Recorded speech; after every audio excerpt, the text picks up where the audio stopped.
بسم اللہ الرحمن الرحیم۔ السلام علیکم ورحمۃ اللہ وبرکاتہ۔ پارہ نمبر 4 ہے سورہ آل عمران کی آیت نمبر 225 تا 230۔ اس میں جنگ احد کا واقعہ بیان کیا جا رہا ہے۔ یہ آیت جو 225، اس آیت سے مسئلہ یہ معلوم ہوا کہ دشمن کے مقابلے میں صبر اور تقوی کام آتا ہے۔ 226 کے مطابق یہ آیت مقام مدینہ طیبہ بقصد احد۔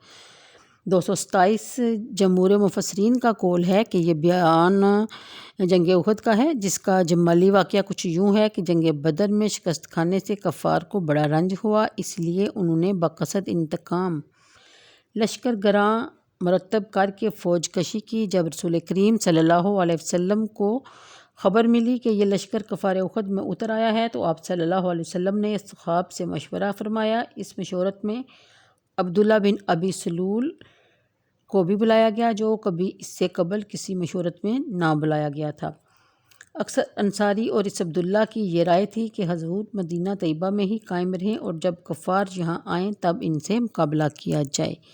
یہی آپ صلی اللہ علیہ وسلم کی مرضی بھی تھی، لیکن بعض اصحاب نے یہ رائے دی کہ باہر نکل کر لڑا جائے، اور اس پر انہوں نے اصرار بھی کیا۔ آپ صلی اللہ علیہ وسلم دولت سرائے اقدس میں تشریف لے گئے اور اسلحہ زیب تن کر کے باہر تشریف لے آئے۔ اب حضور کو دیکھ کر ان کو ندامت ہوئی اور عرض کیا کہ یا رسول اللہ، جو آپ کی رائے وہی ہماری رائے ہے، اپنی رائے دینا ہماری غلطی تھی، اس غلطی کو معاف فرمایا جائے اور جو رسول خدا کی مرضی وہی کیا جائے۔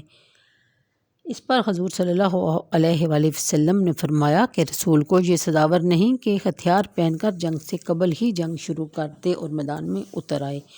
مشرکین احد میں ہفتے کے چوتھے اور پانچویں دن پہنچے تھے، اور رسول کریم صلی اللہ علیہ وسلم جمعہ کو اور بعد نماز جمعہ ایک انصاری کا جنازہ پڑھ کر۔ کتنے خوش نصیب ہوں گے وہ لوگ جن کا نبی کریم صلی اللہ علیہ وآلہ وسلم نے خود جنازہ پڑھایا۔ تو بات ہو رہی تھی کہ جنگ احد میں نماز جنازہ کے بعد روانہ ہوئے اور 15 شوال 3 ہجری ہفتہ کے دن وہاں پہنچے، اور پہاڑ کا ایک درہ جو لشکر اسلام کے پیچھے تھا، اس طرف سے اندیشہ تھا کہ پیچھے سے دشمن وار کر سکتا ہے، اس لیے حضور کریم صلی اللہ علیہ وآلہ وسلم نے عبداللہ بن جبیر کو وہاں 50 تیر اندازوں کے ساتھ مامور کیا اور فرمایا کہ اگر دشمن اسلام اس طرف سے حملہ کرے تو تیر باری کی جائے، اور یہ بھی حکم دیا کہ کسی صورت میں یہاں سے نہ ہٹنا، اس جگہ کو کبھی بھی نہ چھوڑنا، چاہے فتح ہو یا شکست۔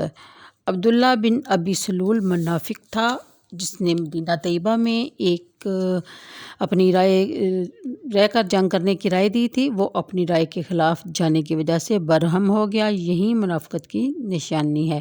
اس کا عقیدہ اتنا کمزور ہوتا ہے کہ ذرا سی بات پر وہ اپنا آپا کھو دیتا ہے۔ بہرحال وہ کہنے لگا کہ رسول کریم صلی اللہ علیہ وسلم نے نوعمر لڑکوں کا کہنا مانا ہے